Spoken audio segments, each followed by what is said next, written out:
Sudarshan news में आपका स्वागत है। मैं हूं मुकेश कुमार और आप देख रहे हैं जवाब तो चाहिए।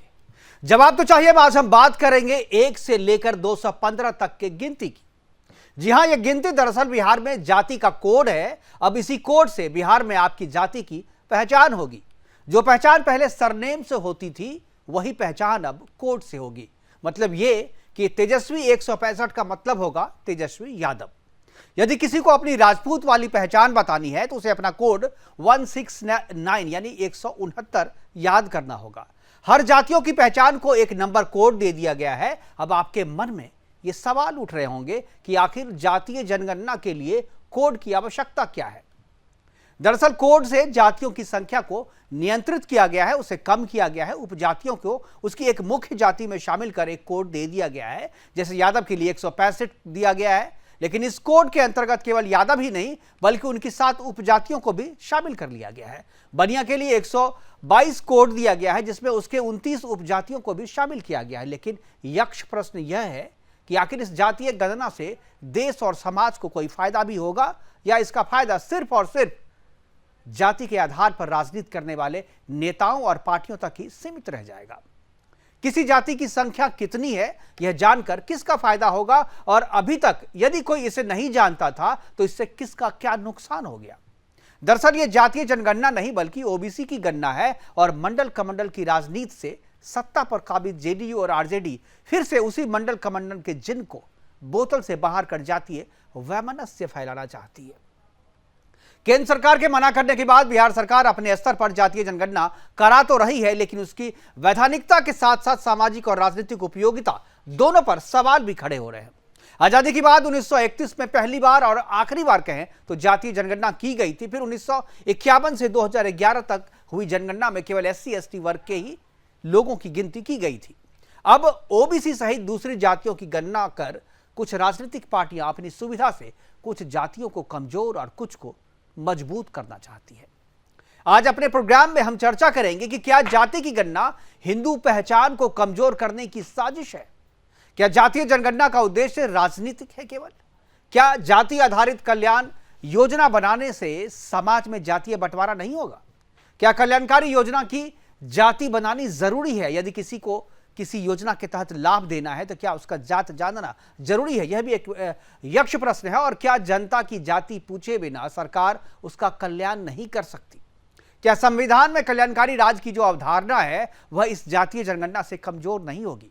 जाति को पिछड़ेपन का पैमाना बनाना कितना सही है?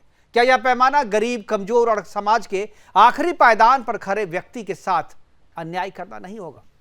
करेंगे चर्चा। ऐसे बहुत सारे प्रश्न है, उसका जवाब हमारे साथ कुछ एक्सपर्ट होंगे, राजनीतिक एक्सपर्ट भी हैं, कुछ शिक्षाविद भी हैं, उनसे भी हम बात करेंगे और जानने की कोशिश करेंगे ये जो सारे सवाल हैं उन सवालों पे उनकी क्या प्रतिक्रिया है, वो क्या और किस तरीके से इसको देखते हैं। खासतौर पे जेडीयू की तरफ से जो प्रवक्ता है उनसे हम पूछेंगे कि उनके पीछे, जातीय जनगणना के पीछे सरकार का उद्देश्य क्या है, ये भी जानने की कोशिश करें। लेकिन पहले एक छोटी सी रिपोर्ट देखते हैं। रिपोर्ट के बाद अपने मेहमानों से आपका परिचय करवाएंगे और चर्चा की शुरुआत करेंगे। देखते हैं एक रिपोर्ट।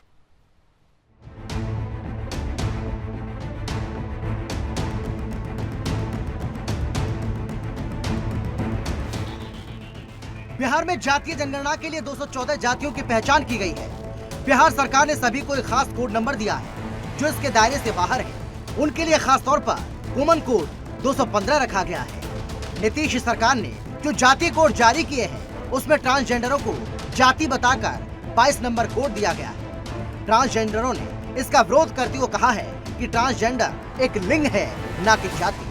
अगर सरकार इसमें संशोधन नहीं करेगी तो वो न्यायालय की शरण में जरूर जाएंगे। सरकार का कहना है कि इसके जरिए वो जातियों के वास्तविक आंकड़े पता कर रही है। इसके आंकड़े बजट और योजना तैयार करने में सहायक होंगे, जिससे विकास को और गति मिलेगी। मुख्यमंत्री नीतीश कुमार खुद इसे लोगों की तरक्की और आर्थिक विकास के लिए जरूरी मानते हैं। बिहार और देश की राजनीति की बात करें तो यहाँ जातीय फैक्टर हमेशा से हावी रहा है, लेकिन मोदी युग में देश की राजनीति जातीय बंधन से निकलकर मुद्दों पर आधारित होती नजर आ रही है। नीतीश कुमार और तेजस्वी की कोशिश है कि जातीय जनगणना के माध्यम से अगर जातीय गोलबंदी हो गई तो जीत के घोड़े पर सवार होकर बीजेपी को रोका जा सकता है। बिहार में जिस तरह से जातीय कोड तय किए गए हैं उसे लेकर बीजेपी ने हमला बोला है। बीजेपी ने कहा है कि पीएम मोदी सभी को साथ लाने का काम कर रहे हैं, तो मुख्यमंत्री नीतीश कुमार बिहारियों को विभाजित करने का काम कर रहे हैं। फिलहाल 15 अप्रैल से बिहार में जातीय जनगणना का दूसरा चरण शुरू होने जा रहा है, जो 15 मई तक चलेगा। इस दौरान कुल 17 सवाल पूछे जाएंगे। जाति धर्म के अलावा नौकरी पेशा, आर्थिक स्थिति सहित शिक्षा जमीन की जानकारी भी जुटाई जाएगी। सवाल यह है कि नीतीश सरकार जातीय कोड को आगामी चुनावों में डिकोड कर पाएगी। क्या जातीय जनगणना के माध्यम से नीतीश और तेजस्वी की जोड़ी बीजेपी को रोक पाएगी?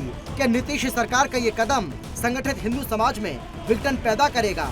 सवाल ये भी है कि क्या नीतीश एक बार फिर से ओबीसी राजनीति करना चाहते हैं?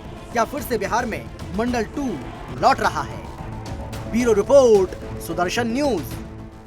चर्चा की शुरुआत करेंगे।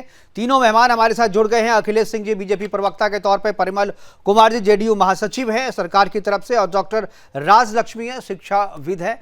चर्चा की शुरुआत डॉक्टर राजलक्ष्मी जी से मैं करना चाहूंगा। राजलक्ष्मी जी, ये जो कवायद चल रही है जातीय जनगणना की, आपको भी जानकारी होगी, आप बिहार में हैं, प्रोफेसर हैं, आपने बहुत सारे अनुभव हैं आपको बिहार के राजनीति के बारे में, और बिहार में जो जातीय राजनीति है और जातीय जो जनगणना हो रही है उसके बारे में भी आपके अपने अनुभव होंगे। मैं आपसे एक टिप्पणी चाहता हूं, या चाहता हूं कि आप लोग किस तरीके से इस जातीय जनगणना को आप देखते हैं, और क्या आपको लगता है कि बिहार में जिस तरीके की राजनीति चल रही है और जिस तरीके का राजनीतिक माहौल है, क्या आपको लगता है कि ऐसे में जातीय जनगणना करना जरूरी थी? सरकार को जातीय जनगणना के बिना राजनीति में आगे बने रहना, जो वर्तमान सरकार है, वो मुश्किल लग रहा था? क्या इसीलिए जातीय जनगणना कराई जा रही है? और जो तर्क दिया जा रहा है खासतौर पे कि जातीय जनगणना इसलिए की जा रही है ताकि जो जातीय या जो वर्ग समाज का पिछड़ा हुआ है वो जाति आधारित उसकी गणना करके, और खासतौर पे उस जाति सेंट्रिक,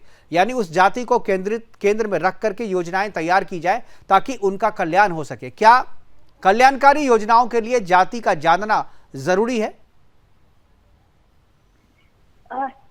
जातियों का जागना जरूरी है या नहीं, यह असल में मुद्दा नहीं है चर्चा का। चर्चा का मुद्दा ये है कि जातीय जनगणना की क्या उपयोगिता है। यहाँ जातीय जनगणना हो रही है, और जनगणना किसी भी प्रकार की हो, उसका उद्देश्य सदा तथ्यों का संकलन करना होता है। ये फैक्ट कलेक्ट करेंगे।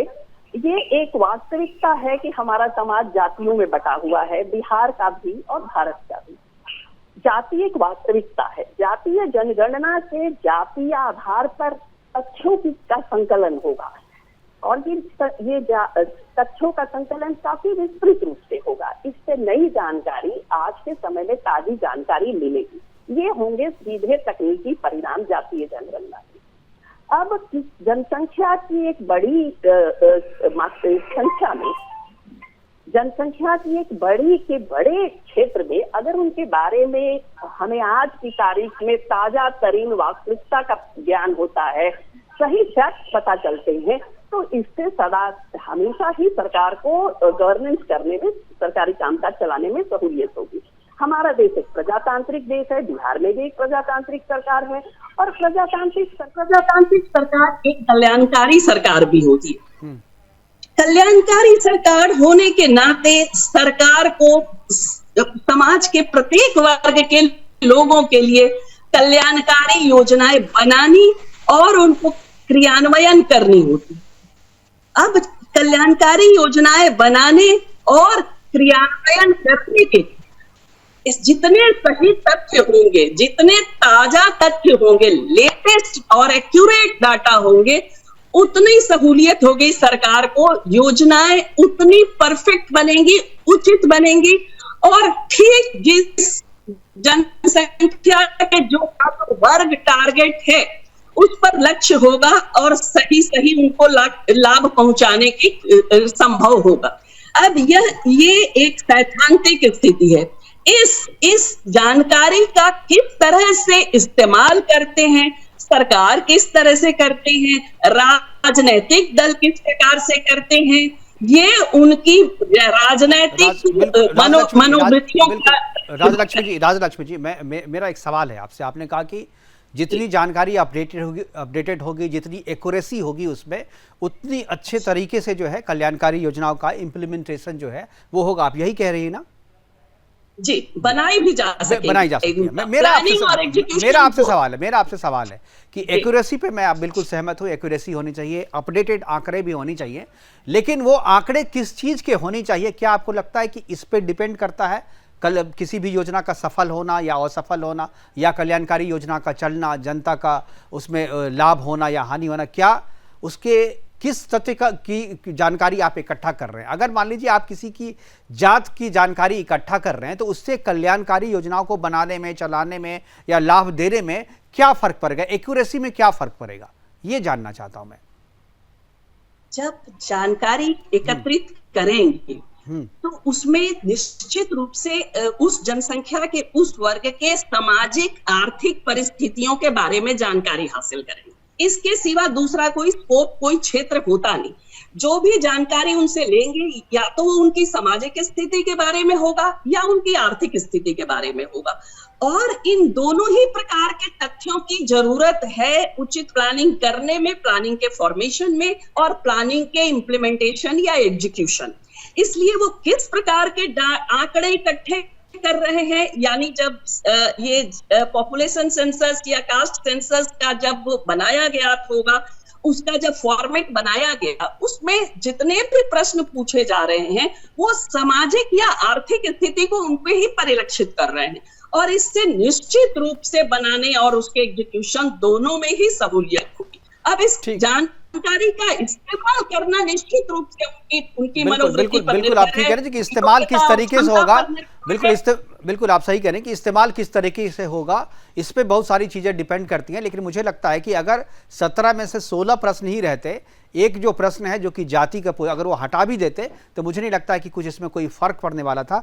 लेकिन सबकी अपनी अपनी राय है, मैं इस पर चर्चा करूंगा। अखिलेश जी हमारे साथ है। अखिलेश जी, क्या आपको लगता है कि जाति जानना इतना जरूरी है किसी भी कल्याणकारी योजना को चलाने के लिए या बनाने के लिए? अखिलेश जी, हम लोगों को था जी, ऐसा लग रहा था कि कहीं ना कहीं कोई साजिश है। हमको समझाया गया, पूरे बिहार को समझाया गया, पूरे देश को समझाया गया कि जातीय जनगणना करने से विकास होगा। हम मान भी लिए कि चलिए जातीय जनगणना करने से विकास होगा। हम भी इनके साथ खड़े थे कि चलिए ठीक है, कोई दिक्कत नहीं है, आप जातीय जनगणना कराइए। हमको ये बात पता नहीं था कि जैसे मेरी आर्थिक स्थिति बहुत खराब है, हम झोपड़ी में रह रहे हैं, हमारे पास पीने का पानी ठीक से नहीं है, रहने के लिए घर ठीक से नहीं है, हमारे पास चलने के लिए सवारी नहीं है। तो इन सब के साथ साथ जब हम अपनी जात बताएंगे तब हमारा विकास होगा, ये हमको समझाया गया। हम मान भी लिए कि चलिए जब हम अपनी जाति बताएंगे तब अपनी स्थिति को बताएंगे तभी विकास होगा। अन्यथा यदि हम गरीब हैं, हमारी स्थिति ठीक नहीं है, वर्क हमारा इनकम कम है, लेकिन जात नहीं बताएंगे तो हमारा विकास नहीं होगा। इन्होंने कहा, हम मान भी लिए। लेकिन अब जब इसमें जब कोडिंग हुआ है और इस कोडिंग में ईसाई हरिजन या ईसाई अनुसूचित जाति जब लिखा गया है, तब समझ में आया कि नहीं, मनसा कुछ और है। ये कहीं न कहीं हिंदू विरोधी और भारत विरोधी गतिविधि के में संलिप्त है, और भारत के विरोधी जो ताकतें हैं उन ताकतों के हाथों में खेल रहे हैं। और इसीलिए हिंदू समाज को बांटने के लिए, हिंदू समाज में बंटवारा हो, जो जातीय व्यवस्था समाप्त करके समरस समाज बनाने की बात हो रही थी, उसमें ये विभेद लावे और किसी न किसी तरह धर्मांतरण को ये बढ़ावा दे। इसके लिए ईसाई अनुसूचित, देखिए बाबा साहब ने जो संविधान बनाया था, उस संविधान में उन्होंने कहा कि भाई आपका धर्मांतरण हो गया, आरक्षण से आपको कोई मतलब नहीं है, क्योंकि आरक्षण का आधार उस समय सामाजिक था। सामाजिक रूप से जो पिछड़े हुए लोग थे, जो छुआछूत से पीड़ित लोग थे, जो समाज में जिनको इज्जत नहीं थी, ऐसे लोगों को आरक्षण देने का काम बाबा साहब ने किया था। लेकिन जब वो धर्म ही बदल लिया, ये हिंदू समाज की कुरीति थी कि जहां छुआछूत था, लेकिन जब वो धर्म ही बदल लिया तो वो सामाजिक रूप से पिछड़ा कैसे हुआ। लेकिन फिर भी उसकी ये जातीय जनगणना में जो ये कॉलम दिए हैं, घोर आपत्ति है। और कहीं न कहीं हिंदू समाज को बांट करके और कमजोर करके बिहार के अंदर धर्मांतरण को बढ़ावा देने का काम करने के लिए नीतीश कुमार जी ने यह जातीय जनगणना का स्वांग रचा है। लेकिन एक चीज अखिलेश जी, का विकास होना होता। दो लाइन में मैं समाप्त करता हूं मुकेश जी, 2 लाइन में जी। मैं साफ साफ कहना चाहता हूं कि जातीय जनगणना आप लोग करा रहे हैं, लेकिन सत्ता आपके हाथ में है, क्या कर रहे हैं? 10 लाख नौकरी का वादा, 20 लाख रोजगार, और आपने तो जो बिहार के अंदर स्थिति कर दी है कि जो निवेशक बिहार के अंदर आए थे, करीब 1.25 लाख करोड़ से ज्यादा के निवेश के प्रस्ताव थे, सब लोग भाग रहे हैं। लॉ एंड ऑर्डर गड़बड़ है, अपराध का बोलबाला है। बिहार के उप मुख्यमंत्री जिस जिले के प्रभारी है, उस जिले के अंदर 14 सीवियर मर्डर होते हैं। और बिल्कुल ये बहुत सारी चीजें हैं। इस पे बिल्कुल जात जानकर विकास करिएगा। बिल्कुल विकास करना आप नहीं जानते हैं। विकास करना है तो मोदी जी से जाकर सीखिए, वरना आपसे विकास होने के लिए नहीं रहा। ठीक है, परिमल जी सुन रहे हैं आपकी बात को। हसीन सपने में डूबे हुए। बिल्कुल परिमल जी सुन रहे हैं, आपको जवाब देंगे। परिमल जी नकली लाल किले के आगे खड़ा होकर इफ्तार कर रहे हैं। ठीक है परिमल जी, क्या जवाब है आपके पास? जी देखिए, मैं आपको बतला दूं, पहले हमारे ऑब्जेक्टिव को आप समझे कि हमारे आदरणीय नेता नीतीश कुमार ने प्रारंभ से ही जाति आधारित जनगणना की बात क्यों की।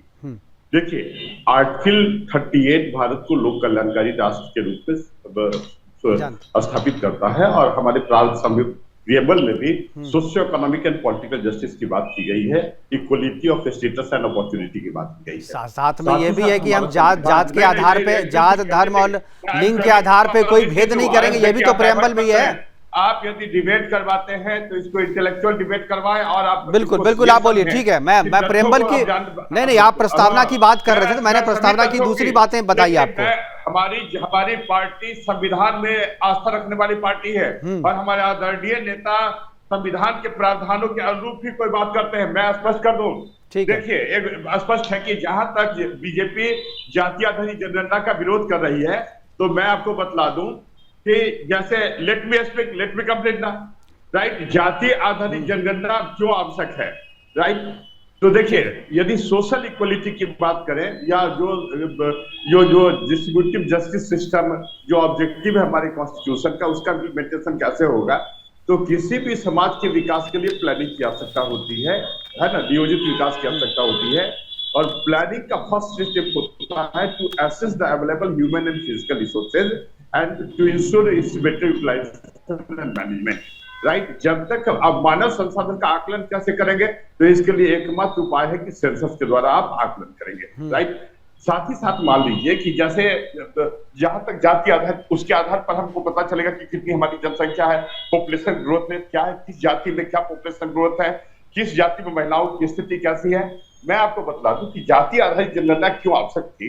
1931 में किए गए, आप जहां समझे, 1931 में जो सेंसस किए गए, उसमें SC ST के भी, OBC के भी और अपर क्लास के भी पर्टिकुलरली सेंसस किए गए थे। कास्ट बेस्ड सेंसस जो आप बोलते हैं कि लास्ट हुआ।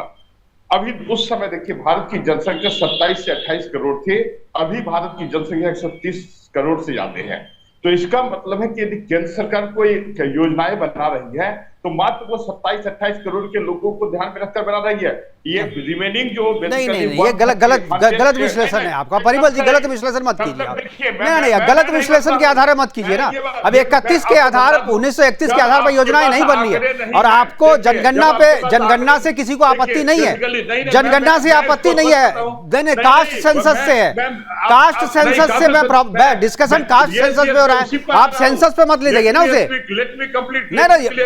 उसी पर आ रहा हूं। नहीं, आप उस पर नहीं, आप सेंसस पे जा रहे हैं, आप कास्ट सेंसस पे आइए। कास्ट सेंसस पर आ गए। हाँ, देखिए, हमारी पार्टी जो जनगणना कर रही है, और हमारी पार्टी की विचारधारा भी ये है कि रिजर्वेशन किसके लिए, what is the objective of reservation in the job और अदर सेक्टर। तो हम समझे, मैं स्पष्ट कर दूं कि सोशल इक्वलिटी के इंस्ट्रूमेंट के लिए हम लोग रिजर्वेशन की वकालत करते हैं, वोट बैंक की राजनीति के लिए नहीं करते। ठीक है। और यदि हम रिजर्वेशन देते हैं, तो मैं आपको बतला दूं कि national commission for backward classes ने कहा कि चूंकि अद्यतन आंकड़े नहीं हैं, इस कारण 90% रिजर्वेशन का लाभ मात्र 10% ओबीसी को प्राप्त होता है, क्योंकि डेटा ही नहीं है।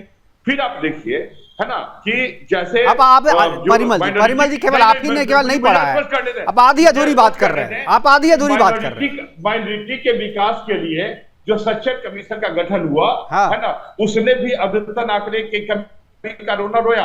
और आपको बतला दें कि हमारे नेता ने हमारे बिहार में सब कैटेगराइजेशन ऑफ ओबीसी किया गया है, इसको देखकर केंद्र सरकार ने रोहिणी आयोग का गठन किया 2017 में।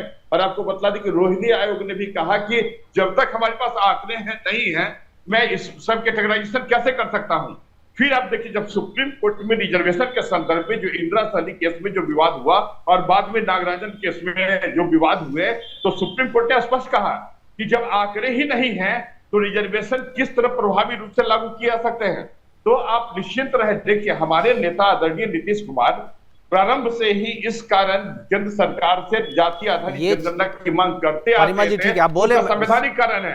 सेंसस जो है वो केंद्र सूची के विषय नंबर 69 में वर्णित है और उसको कराने का अधिकार एक्सक्लूसिवली सेंट्रल गवर्नमेंट को है और उसी को ध्यान में रखकर। तो अब मैं सवाल पूछ रहा हूँ, आप ठीक है, मैं सवाल पूछ रहा हूँ आपसे, नहीं आप जवाब दीजिए। आपने बहुत आंकड़े दे दिए, अब 2 सवाल मेरे। परिमल जी केवल 2 सवाल आपने कहा, बिल्कुल सही कहा आपने कि केंद्र सरकार का अधिकार है सेंसस कराना, ठीक है ना। रिजर्वेशन देना, कैप को हटाना, कम करना, यह भी केंद्र सरकार का मामला है।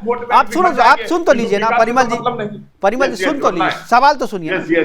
आपने कहा सेंसस केंद्र सरकार करेगी, रिजर्वेशन आगे पीछे करना है, कैप हटाना है, कम करना, ये केंद्र सरकार करेगी। तो आपका ये जनगणना किस काम का? आपके इस जनगणना को खारिज कर देगी केंद्र सरकार, आपके इस जनगणना को खारिज कर देगी। कोई वैधानिकता नहीं है आपके इस सेंसस की। आप जनता का पैसा बर्बाद कर रहे हैं, आप जातीय पॉलिटिक्स में आप जनता का पैसा बर्बाद कर रहे हैं आप। अरे देखिए ना, हाँ, आप तो समझ ही नहीं पा रहे हैं या बीजेपी वाले नहीं समझ पा रहे हैं। अरे आप नहीं समझाइए ना, आपके इस सेंसस का, आपके इस कास्ट से, ये कास्ट सेंसस जो है, अरे आपके इस कास्ट सेंस को अगर केंद्र सरकार रिजेक्ट कर देती है तो क्या करेंगे आप? करवा रही है। अरे आपके इस डेटा का, जिस उद्देश्य से ये डाटा कलेक्ट कर रहे हैं आप, परिमल जी सुनिए तो देखिए, प्लीज आप देखिए, बातचीत क्या, मैं बहस नहीं कर रहा हूं आपसे, मैं सवाल पूछ रहा हूं। नहीं आपसे सवाल पूछ रहा हूं, आपसे की बात करते हैं। परिमल जी सवाल तो सुन लीजिए, मैं कह रहा हूं कि आप जिस पवित्र उद्देश्य से आप ये सेंसस करवा रहे हैं, नहीं आप सुनिए तो, आप जिस पवित्र उद्देश्य से ये सेंसस करवा रहे हैं, वो उद्देश्य तो आपके हाथ में है ही नहीं। आप क्या रिजर्वेशन बढ़ा सकते हैं क्या इसके आधार पे? ओबीसी का जो आप करवा रहे हैं, रिजर्वेशन बढ़ा सकते हैं क्या? नहीं बढ़ा सकते ना, आपके हाथ में नहीं है, तो ये किसको दिखाने के लिए कर रहे हैं आप? मैं बहुत अच्छा एग्जांपल देता हूं। हाँ, देखिए, एससी एसटी माइनॉरिटी ओबीसी और अति पिछड़ा वर्ग के लिए केंद्र सरकार के द्वारा जो छात्रवृत्ति योजनाएं चलाई जा रही थी, तो एससी एसटी का तो सेंसस केंद्र सरकार करवा रही है ना। एससी एसटी का सेंसस तो करवा ही रही है ना।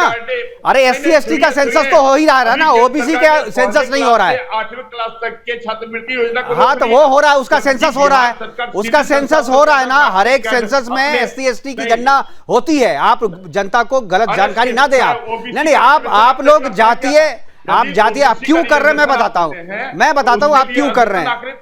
अरे आप परिमल जी पॉलिटिक्स, अरे जनता बेवकूफ नहीं है परिमल जी। जनता ऑब्जेक्टिव जो है ना, आपका ऑब्जेक्टिव आपका टेंटेड है। आपका ऑब्जेक्टिव राजनीतिक रूप से प्रेरित है, राजनीति से प्रेरित है आपका ऑब्जेक्टिव। आपकी सोच हो सकती है, वो बीजेपी की सोच हो सकती है। बीजेपी आरजेडी और जेडीयू मत कीजिए। आप जनता को ये समझाइए, सुन रही है, सारे लोग सुन रहे हैं, लाखों करोड़ों दर्शक देख रहे हैं। आप ये बताइए कि जिस उद्देश्य के लिए आप कह रहे हैं कि रिजर्वेशन को आगे बढ़ाया जाएगा और डेटा नहीं है हमारे पास, तो वो डेटा, ये जो डेटा आप कलेक्ट कर रहे हैं, क्या रिजर्वेशन बढ़ा लीजिएगा, कम कर लीजिएगा, कोई परिवर्तन कीजिएगा? नहीं, आपके अधिकार में नहीं है, ये आपके अधिकार में नहीं है। संविधान आपने नहीं बनाया है, संविधान बाबा साहब ने बनाया है। ये राज्य को ये अधिकार नहीं दिया है। राज्य को जब ये अधिकार नहीं है, परिमल जी सुनिए, आप सुनिए प्लीज, पहले सुन तो लीजिए। जो अधिकार आपको नहीं है उसके लिए आप डेटा क्यों कलेक्ट कर रहे हैं? उसके लिए जनता का पैसा क्यों खराब कर रहे हैं आप? मैं उत्तर दे रहा हूं। हाँ दीजिए उत्तर। भारत का एकमात्र राज्य है जहां महिलाओं को स्थानीय निकाय में 50% रिजर्वेशन दिया गया और सरकारी सेवाओं में। हाँ, ये आपके अधिकार में था, आप दे सकते हैं, तो आप दीजिए, उससे किसी को आपत्ति नहीं है। हमारे पास डेटा होगा तब ना। और दूसरी बात मैं आपको बता दूं, यह जो अरे महिलाओं का डेटा जन सेंसस में है भाई साहब, किसको बुद्धू बना रहे हैं आप? अरे महिलाओं का सेंसस होता है। अरे सेंसस केवल जात का नहीं होता, आप जात क्यों जोड़ नहीं, आप मिक्सअप कर रहे हैं, आप कंफ्यूज करने की कोशिश कर रहे हैं परिमल जी, आप कंफ्यूज करने की कोशिश कर रहे हैं। जो योजनाएं सरकार ने बनाई है उसके डेटा है सरकार के पास। में वृद्धि हो रही है और हमारे परिमल जी आप जो है कंफ्यूज कर रहे हैं, लोगों को जानबूझ करके कंफ्यूज कर रहे हैं। आप कह रहे हैं महिलाओं का रिजर्वेशन के लिए डाटा चाहिए, वो डेटा है ना, महिलाओं का तो होता है ना सेंसस, अरे मैं नहीं शुरू से लेके अभी तक होता है ना। इंदिरा साहनी केस में सुप्रीम कोर्ट का ऑब्जर्वेशन है, नागार्जुन केस में सुप्रीम कोर्ट ने कहा कि डेटा नहीं है। जब तक अरे डेटा नहीं है, सुप्रीम कोर्ट में केंद्र सरकार ने हलफनामा दिया ना, केंद्र सरकार ने हलफनामा सुप्रीम कोर्ट में दिया कि हम नहीं करा सकते, तो सुप्रीम कोर्ट कहां पूछ रही है? अरे सुप्रीम कोर्ट में तो केंद्र सरकार ने कह दिया कि हम नहीं करवाएंगे। कहां एक ही जगह अटके हुए हैं, आगे बढ़िए। सुप्रीम कोर्ट ने तो कह दिया नहीं कराएंगे। आप जनता को जानकारी जो है ना आप अपने हिसाब से दे रहे हैं, आप ये गलत जानकारी दे करके गलत चीजें इकट्ठा कर रहे हैं। मैं बिल्कुल गलत जानकारी है, उद्देश्य आपका आप केवल हिंदू समाज को बांटने के लिए, देखिए हिंदुओं को कमजोर करने के लिए जातियों में बांटना चाह रहे हैं आप उसको, और इसीलिए ये सारी चीजें की जा रही हैं। फिर से आप मंडल कमंडल की राजनीति करना चाहते हैं। डॉक्टर राजलक्ष्मी जी, ठीक है, मैं हो गया मैं जनता लोग समझ रहे हैं, जो लोग सुन रहे हैं वो समझ रहे हैं आपकी बात को, आपका उद्देश्य क्या है। डॉक्टर राजलक्ष्मी जी, क्या आपको लगता है कि ये जो कास्ट सेंसस, ठीक है सर आपके बहुत समय दे दिया आपको, प्लीज डॉक्टर राजलक्ष्मी जी, क्या आपको लग रहा है कि हिंदुओं को कमजोर करने के लिए या हिंदुओं की एकता को प्रहार करने के लिए, नहीं आप देखिए ना, सारे उसको आप जातियों में बांट करके राजनीतिक फायदा उठा रहे हैं ना, हिंदुओं को जातियों में बांट करके आप उसका पॉलिटिकल फायदा उठा रहे हैं, और इसीलिए कास्ट सेंसस करवा रहे हैं, और इसका कोई उद्देश्य नहीं है, जिन किसी भी राज्यों में हुआ है वहां पर इसी तरीके से किया है। राजलक्ष्मी जी, क्या आपको लग रहा है कि इससे बहुसंख्यक हिंदुओं को जातियों में बांटने की साजिश है और इससे योजना पे कोई फर्क नहीं पड़ता, या आपको लगता है कि नहीं, योजना बनाने के लिए जात का जानना जरूरी है? 17 में से अगर 16 ही प्रश्न रहेंगे तो कोई फर्क पड़ेगा? राजलक्ष्मी जी, जाति जाने बिना योजना क्यों नहीं बन सकती, ये बताइए आप। और 70-75 साल से जो योजनाएं बन रही थी, क्या वो आधी अधूरी थी? ये देश का जो इतना विकास हुआ है 70 साल में, जो भी 75 साल में विकास हुआ है, क्या ये तो बिना आंकड़े के हुए ना, बिना जातियों के आंकड़े के हुए हैं? क्या वो गलत हुआ है? क्या हम लोग बेहतर और प्रभावी, हम एक प्रगतिशील समाज में रहते हैं, हम एक डायनामिक सोसाइटी में रहते हैं। हाँ। नई समस्याएं आती हैं, नए आयाम आते हैं और उनके आधार पे नए काम करने होते। अब तक अगर ऐसे आंकड़े नहीं इकट्ठे हुए थे और आज इकट्ठे होंगे, इसका ये मतलब नहीं कि अभी तक जो हुए थे वो उचित नहीं थे।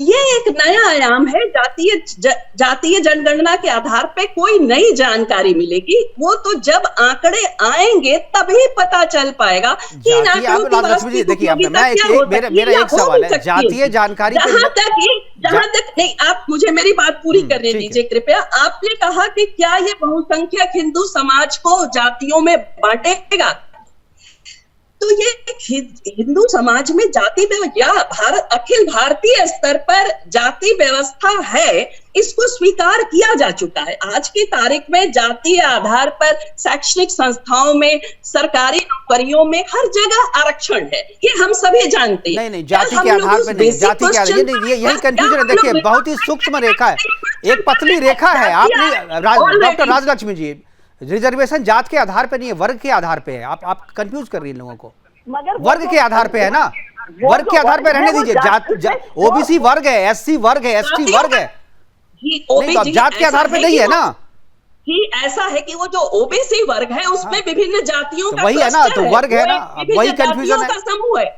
तो फिर वो ओबीसी वर्ग निश्चित कैसे हुआ? विभिन्न जातियों को मिलाकर निश्चित हुआ। ओबीसी की अपनी आप में कोई गणना नहीं थी, उसमें भी हमारे यहाँ 200 से अधिक जातियां हैं अभी बिहार में, और 200 जातियों को विभिन्न वर्गों में रखा गया है। तो इसमें अलग अलग जातियों की गणना करके ही उसको उसमें रखा जा सकता है, और अगर सही जानकारी मिलेगी तो पता चलेगा कि इसमें कौन पिछड़े हैं, कौन अति पिछड़े हैं, या कौन पिछड़े नहीं है।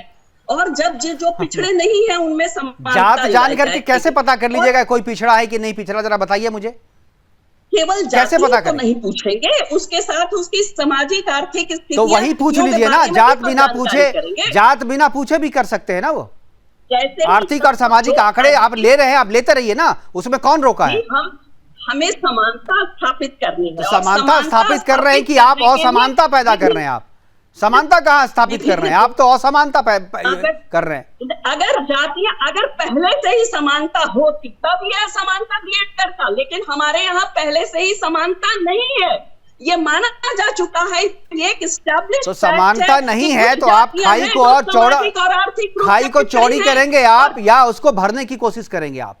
तो ये तो अगर जो समानता नहीं है तो आप समानता लाइए ना, आप उस असमानता की खाई को चौड़ी कर रहे हैं आप। तो असमानता को भरना ही है। नहीं, उसको कौन सी सरकार इसको किस तरह से इस्तेमाल करेगी, ये तो सरकार की इच्छा शक्ति पर निर्भर करता है, ये उस गवर्नमेंट की पॉलिटिकल विल पावर, जिस डेटा के इस्तेमाल में, जिस डाटा का कलेक्शन एक इनोसेंट एक्सरसाइज है। नहीं, आप कुछ भी डेटा कलेक्ट करके आप इकट्ठा करने में नहीं, आप क्यों वैसे डाटा को आप क्यों कलेक्ट कर रहे हैं? वैसे डेटा को आप क्यों कलेक्ट कर रहे हैं जिससे समाज को नुकसान होगा? वैसे डाटा को क्यों कलेक्ट कर रहे हैं आप? अभी क्या बताना चाहते हैं आप? नहीं हुए तो नहीं, तो आपको पता है ना उससे क्या क्या हो सकता है। फायदे के साथ साथ नुकसान भी होते हैं। नुकसान अगर ज्यादा है तो क्यों कलेक्ट करना उसे? कोई जरूरत नहीं है उसकी कलेक्ट करने की। अखिलेश जी क्या इकट्ठी होगी वो फैक्ट है, जो है वास्तविकता, उससे आंख बंद करने से वो वास्तविकता चली तो नहीं जाएगी। भाई, तो हमारे संविधान के प्रेबल में राजलक्ष्मी जी, हमारे संविधान के प्रस्तावना में ऑलरेडी समाज में है। अब उस फैक्ट से हम लेकिन समाज में उसे मिटाने के लिए कहा गया है ना, संविधान में उसे मिटाने के लिए भी तो कहा गया है ना, आर्टिकल 29 भी तो है। उसको मिटाने के लिए ही तो इसकी जानकारी आवश्यकता है। और समानता का ये अर्थ नहीं है कि सबके साथ एक सा व्यवहार किया जाएगा। एक सा व्यवहार तब अखिलेश जी हमारे पास समय की कमी है, ठीक है अखिलेश जी आखिरी टिप्पणी। अगर उनमें पिछड़ापन है तो उनको कुछ न कैसे पिछड़ापन दूर होगा जाति जी? बोलिए अखिलेश जी। एक तो हमारे ज्ञानी प्रवक्ता बैठे हुए थे, पता न चले गए, हिंदी चैनल पर बैठ करके अंग्रेजी बोल करके ये बता रहे थे कि हम बहुत ज्ञानी हैं, इंटेलेक्चुअल डिबेट कराइए, लगता है बाकी लोग मूर्ख बैठे थे।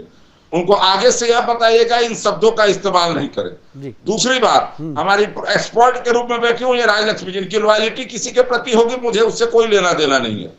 लेकिन अभी तक मुझे यह समझ में नहीं आया कि केवल जात बताने से, एक बात समझ लीजिए, सभ्य समाज में यह कहा जाता था कि जात पूछ दो, तो ये कहा जाता कि अरे तुम जाति पूछ रहे हो, सरकार पूछ रही है कौन जात हो तुम। बिल्कुल, सरकार पूछ रही है कौन जात हो तुम। ये जात बता देने से उसका विकास हो जाएगा, ये इस चैनल पर बैठा करके समझाया जा रहा है कि जाति बता देने से विकास हो जाएगा। मैं एक बात पूछना चाहता हूं, कई समाजवादी विचारधारा की सरकारें इस देश के अंदर रही, कई कांग्रेस की भी सरकार इस देश के अंदर रही, इन सभी सरकारों ने कई सरकारों ने जनगणना जातीय कराया भी, लेकिन उन लोगों ने जातीय जनगणना को प्रकाशित नहीं किया। बिल्कुल, देखिए, सिर्फ और सिर्फ ये राजनीति करने के लिए, क्योंकि ये खुद तो कर नहीं रहे हैं कुछ, तो जातीय विद्वेष फैलाएंगे, जात में बांटेंगे, कोई इनका नेता पूरे देश को करबला बनाएगा, और इन प्रकार की बातों को कह करके और वोट लेने की कवायद हो रही है, और कुछ नहीं है, ये अपडेट हो रहे हैं। अब कोई यहाँ कह रहा है एक्सपर्ट के रूप में बैठ करके कि डाटा कलेक्ट हो रहा है। डाटा कलेक्ट होने में अगर हिंदू कह दो तो तुम जो है सो हिंदू कहने के बाद वो सांप्रदायिक हो जाएगा, और वो कहे कि हम फलाना जाति है तो वो प्रोग्रेसिव हो जाएगा, ऐसे कंजर्वेटिव होगा और वैसे वो प्रोग्रेसिव हो जाएगा। अरे प्रोग्रेसिव और कंजर्वेटिव का जो ये उदाहरण यहाँ पर पेश किया गया, उसका जो यहाँ पर तरीका पेश किया गया, अद्भुत है ये, और इस अद्भुत तरीके से हम सभी अभिभूत भी हो रहे हैं। लेकिन मैं साफ साफ कहना चाहता हूं कि हमारी सामाजिक स्थिति क्या है, हमारी राजनीतिक स्थिति क्या है। अब तक जो विषय चल रहा था, हमारे बच्चे नहीं जानते थे कि हम किस जाति के हैं। बिल्कुल, लेकिन अब सरकार बता देगी। बिल्कुल, अब सरकार बता देगी। और इस जाति को लेकर के बिल्कुल बिल्कुल, हमारे पास समय की कमी है अखिलेश जी, हमारे पास समय की कमी है। बहुत अच्छी बात कही आपने। हमारे साथ जुड़ने के लिए अखिलेश जी आपका, डॉक्टर राजलक्ष्मी जी आपका, और परिमल कुमार जी आपका बहुत बहुत धन्यवाद। आप जुड़े, अपनी अपनी बातें रखें। लेकिन जिस देश में जाति पूछे जाने पर यहाँ केस भी लाद दिया जाता है, अगर आप अनुसूचित जनजाति के किसी जाति सूचक नाम से अगर किसी को पुकारते हैं तो आप पर FIR भी हो जाता है, और जब जात पूछते हैं तो आपको सामाजिक रूप से आपका बहिष्कार भी कर दिया जाता था। लेकिन उसी समाज में, उसी बिहार में आज सरकार जात पूछ रही है और सीना ठोक के पूछ रही है, और अगर आप जात नहीं बताएंगे तो आपको समाज से बाहर कर दिया जाएगा। वो दिन भी अब बिहार में आने वाला है। फिलहाल अभी के लिए इतना ही, दीजिए इजाजत, नमस्कार।